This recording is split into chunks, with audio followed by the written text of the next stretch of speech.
Students, आज का जो हमारा टॉपिक ऑफ डिस्कशन है 9th क्लास की केमिस्ट्री का टॉपिक है बेटा एटॉमिक नंबर और एटॉमिक मास। इसमें ये देख लीजिएगा कि एटॉमिक नंबर की तारीफ हम इस तरह करेंगे, किसी एलिमेंट के न्यूक्लियस में मौजूद प्रोटॉन की तादाद को एटॉमिक नंबर कहते हैं, और किसी एटम के न्यूक्लियस में मौजूद प्रोटॉन और न्यूट्रॉन दोनों की तादाद के मजमूए को एटॉमिक मास कहते हैं। ये तरीका है जी इसकी। किसी एलिमेंट के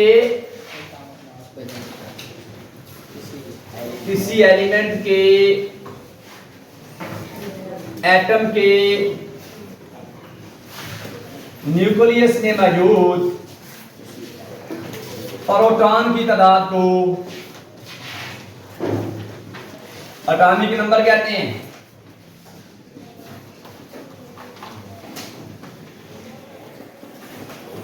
इसको Z से ज़ाहिर करते हैं।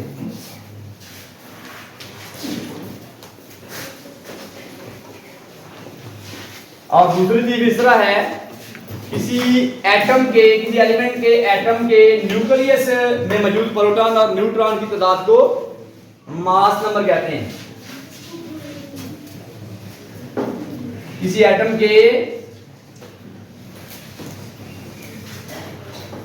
न्यूक्लियस में मौजूद प्रोटॉन और न्यूट्रॉन की तादाद के मजमुआ को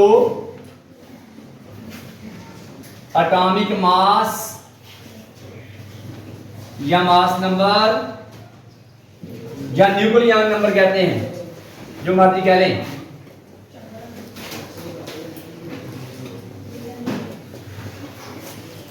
इसको ए से ज़ाहिर करते हैं, बड़े ए से।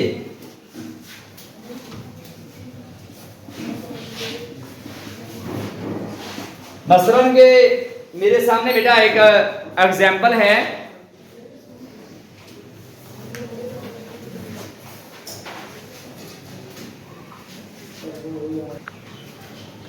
तो बेटा ये किसी भी एटम के न्यूक्लियस में जो प्रोटॉन की तादाद है वो एटॉमिक नंबर है, और किसी एटम के न्यूक्लियस में प्रोटॉन और न्यूट्रॉन दोनों की तादाद के मजमूए को मास नंबर, न्यूक्लियन नंबर या एटॉमिक मास कुछ भी कह लें आप लोग, और उसको ए से ज़ाहिर करते हैं। मसलन मेरे पास कोई एक एटम है, ये बेटा हम बात करते हैं 3 एटम्स की। बात याद रखिएगा, एटॉमिक नंबर कभी नहीं बदलता। किसी एटम का एटॉमिक नंबर नहीं बदलता, और लेकिन किसी एटम का एटॉमिक मास बदलता है। ये आप बात ध्यान रखना जरा। इस तरह किसी एटम के इलेक्ट्रॉन कम ज्यादा हो जाएंगे तो आयन बनता है, किसी एटम के न्यूट्रॉन कम ज्यादा होंगे तो आइसोटोप बनता है। ये एक बात ध्यान में रखें, ये बताऊंगा आगे जाके। आइसोटोप क्या कल का टॉपिक है। बदलता क्या नहीं है, एटॉमिक नंबर नहीं बदलता। हमने 118 एलिमेंट पीरियोडिक टेबल में लगाए हुए हैं, वो एटॉमिक नंबर की बेस के ऊपर लगाए हुए हैं। हर एक एटम का एक फिक्स एटॉमिक नंबर है। मास की बुनियाद के ऊपर तरतीब नहीं दिया, क्योंकि मास बदल जाता है। किस तरह बदलता है अभी बताता हूं आपको। मेरे पास 3 एटम है, ये देखिए कार्बन, क्या 3 एटम है, कार्बन 12, कार्बन 13, कार्बन 14। बेटा ये एटॉमिक नंबर को हमेशा किसी भी एलिमेंट के सिंबल के लेफ्ट साइड के एटॉमिक मास को ऊपर लेते हैं, एटॉमिक नंबर को नीचे लेते हैं। जिस तरह मेरे पास एक कार्बन है, इसके लेफ्ट साइड के ऊपर कोने के ऊपर मास लिखा मैंने, और उसी कोने के नीचे मैंने एटॉमिक नंबर लिखा। एटॉमिक नंबर तब्दील नहीं होता, मैंने बताया था। एटॉमिक नंबर होता क्या है, प्रोटॉन की तादाद। देखो 6 6 6 है, ऊपर मास बदल रहा है, वो बताता हूं किस तरह बदलता है। मसलन बेटा मेरे पास ये देखें 3 आइसोटोप है मेरे पास कार्बन के। इसमें नंबर ऑफ प्रोटॉन जो हैं Z से ज़ाहिर करते हैं 6। इसमें भी कार्बन 13 में भी 6, कार्बन 14 में भी 6। आपसे पहले बात हो चुकी है कि एटॉमिक नंबर तब्दील नहीं होता। अच्छा सर अगली बात है, तो फिर सर बदलता क्या है? बदलता है एटॉमिक मास। क्योंकि नंबर ऑफ न्यूट्रॉन बदल जाते हैं।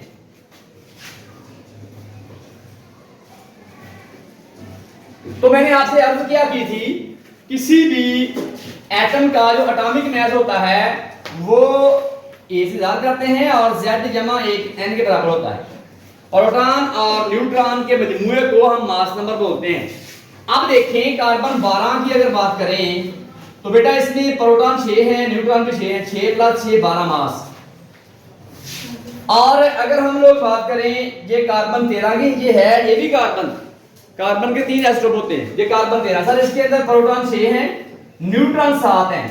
तो मैंने आपको बताया था एटॉमिक मास Z जमा n के बराबर होता है। इन दोनों को जमा कर लेना, दोनों को जमा किया 13 बन गया और मैंने मास ऊपर लिखा है।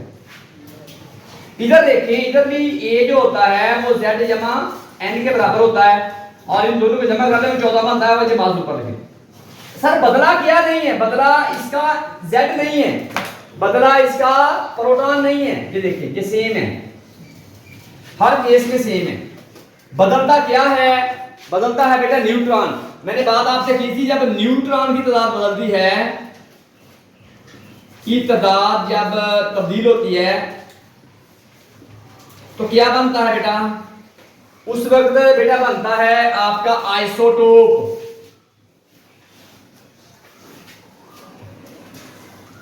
सर जब इलेक्ट्रॉन की तादाद बदलती है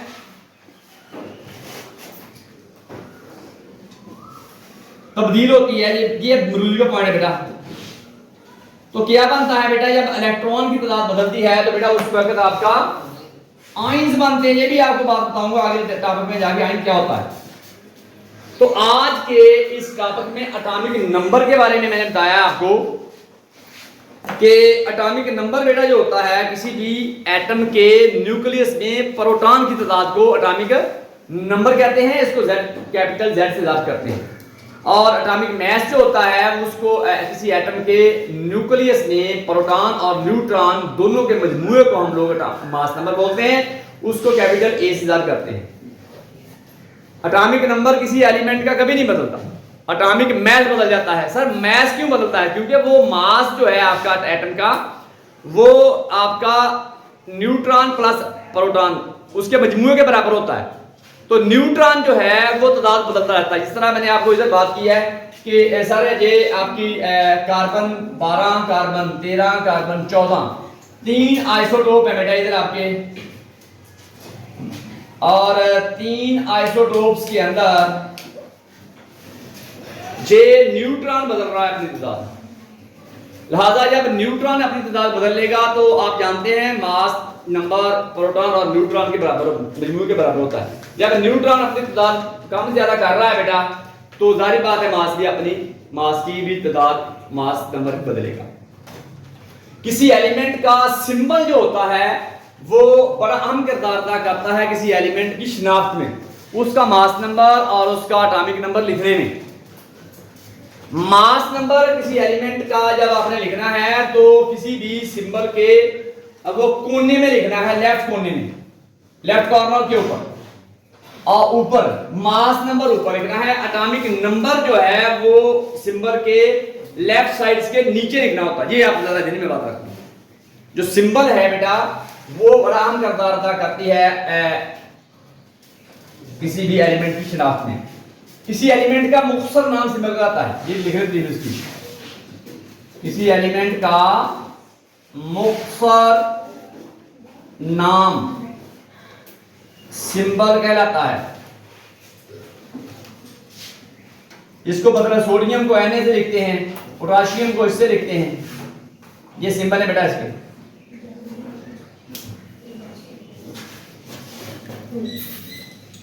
ये सिंबल के बारे में भी जान लें आप लोग, ये क्या होता है। आप लोग बुनियादी तौर के ऊपर ना क्या जानना आप लोगों ने कि सर लास्ट लेक्चर्स के अंदर या अब के लेक्चर के अंदर हमने ये बात जानी है कि किसी भी एलिमेंट के बुनियादी जो है ना वो पार्टिकल 3 होते हैं। सर बुनियादी पार्टिकल 3 होते हैं, प्रोटॉन, इलेक्ट्रॉन और न्यूट्रॉन। और प्रोटॉन जो हैं वो मुस्बत चार्ज वाले होते हैं, न्यूट्रॉन पे कोई चार्ज नहीं होता, और इलेक्ट्रॉन के ऊपर मनफी चार्ज होता है। ये 3 पार्टिकल हम लोगों ने बेसिकली पढ़े हैं। तो एक एलिमेंट का एटम दूसरे एलिमेंट के एटम से मुख्तलिफ इसी बुनियाद के ऊपर होता है कि उनके अंदर ये 3 पार्टिकल की तादाद कम ज्यादा हो जाती है। और हर किसी एलिमेंट के अंदर जो प्रोटॉन की तादाद है वो फिक्स होती है, और किसी भी एलिमेंट के एटम के न्यूक्लियस में जो प्रोटॉन पाए जाते हैं बेटा वो उसका एटॉमिक नंबर होता है, और उसको उसके Z से ज़ाहिर करते हैं। और एटम मजमूई तौर के ऊपर क्योंकि न्यूट्रल होता है, ये बात आपने ध्यान में रखिएगा कि एटम जो है वो मजमूई तौर के ऊपर न्यूट्रल है। एटम जो है बेटा वो मजमूई तौर के ऊपर न्यूट्रल होता है। और ये बात बताइए कि एटम के जो बाहर और अंदर जो इलेक्ट्रॉन और प्रोटॉन की तादाद है वो बराबर होती है। बिलफर्ज एक एटम मैं बनाता हूँ, इधर ये न्यूट्रल की बात बताते हैं आपको। Z है किसी के अंदर 6, N है 6, ये कार्बन 12 6। सर जितने अंदर मुस्बत चार्ज हैं 6, आप जानते हैं कि ये न्यूट्रॉन के ऊपर चार्ज क्यों होता है, उतने बाहर मेरे मनफी चार्ज भी हैं। ये देखिए मुस्बत मनफी आपस में कैंसिल हो जाते हैं। किसी भी एलिमेंट के बारे में, किसी भी एटम के बारे में ये बात करने के साथ न्यूट्रल है उसके बारे में आपको पता होना चाहिए कि न्यूट्रल किस तरह होता है। कोई एटम न्यूट्रल है उसमें जितना मुस्बत चार्ज है उतना मनफी चार्ज है। 6 बार अंदर 6 मुस्बत है, बाहर 6 मनफी है। जितना प्रोटॉन है उतना इलेक्ट्रॉन है, लिहाजा ये एटम ना मुस्बत है ना मनफी है। एटम न्यूट्रल है, बात में रखिएगा। आयन न्यूट्रल नहीं होता, आयन के बारे में बात आगे जा करूंगा। आयन न्यूट्रल नहीं है, एटम न्यूट्रल है। कैसे का जवाब यह है जितने उसमें प्रोटॉन है उतने उसमें इलेक्ट्रॉन है, जितना मुस्बत चार्ज है उतना मनफी चार्ज है। तो ये बराबर मामला होता है न्यूट्रल जार करने के लिए। एटॉमिक नंबर को कैपिटल G से जार करते हैं। ये देखो एटॉमिक नंबर, एटॉमिक नंबर इसको Z से जार करता हूं। ये हर एलिमेंट की पहचान है, हर एक एलिमेंट का एटॉमिक नंबर फिक्स होता है, और पीरियोडिक टेबल में एलिमेंट को हमने एटॉमिक नंबर के लिहाज से तरतीब दिया हुआ है। और प्रोटॉन और न्यूट्रॉन के मजमूए को बेटा अगर हम लोग बात करें कि ये प्रोटॉन ये न्यूट्रॉन है, इनके मजमूए को बात करें तो इसको हम लोग A से जार करते हैं। Z जमा A N, जिसको हम लोग A से जार करते हैं। ये एटॉमिक मास है या मास नंबर है या न्यूक्लियन नंबर है। ये जो मर्जी इसको आप लोग कह लें।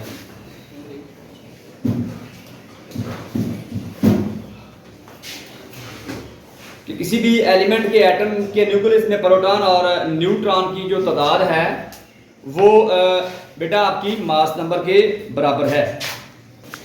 ये बेटा न्यूक्लियन जो है आपका या मास नंबर है ये बेटा बदलता रहता है। कार्बन 12, कार्बन 13, कार्बन 14, ये न्यूट्रॉन की तादाद जो है ना ऊपर नीचे होती रहती है। तो जब न्यूट्रॉन की तादाद ऊपर नीचे होती रहती है तो बेटा उसका मास भी बदलता रहता है। एटॉमिक नंबर नहीं बदलता, ऑब्जेक्टिव में आपको आएगा मास नंबर बदल जाता है। मास नंबर को ज़ाहिर कैसे करते हैं? कैपिटल A से। एटॉमिक नंबर को ज़ाहिर कैसे करते हैं? कैपिटल G से। ठीक है ना जी। और कहता है कि ये एटॉमिक नंबर हर एटॉमिक नंबर की तरह मास नंबर भी किसी एलिमेंट की शिनाख्त होती है। ऑक्सीजन के अंदर उसकी बात उस बंदे ने की है कि सर अगर ऑक्सीजन की मैं बात करूं उसका मास 16 नंबर 8, नाइट्रोजन की बात करूं 14 मास 7 उसका एटॉमिक नंबर। ये मास ऊपर लेते हैं, एटॉमिक नंबर नीचे लिखते हैं। इसमें ये मास क्या है बेटा? न्यूट्रॉन और प्रोटॉन की तादाद जो है वो 16 है। ये बेटा इसकी Z है, और जो Z है जो प्रोटॉन है वो नीचे लिखते हैं हम लोग।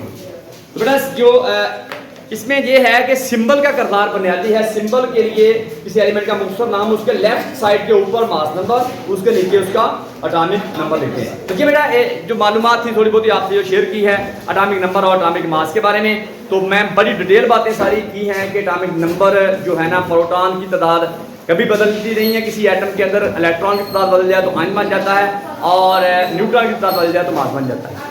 ठीक है, थैंक यू बेटा।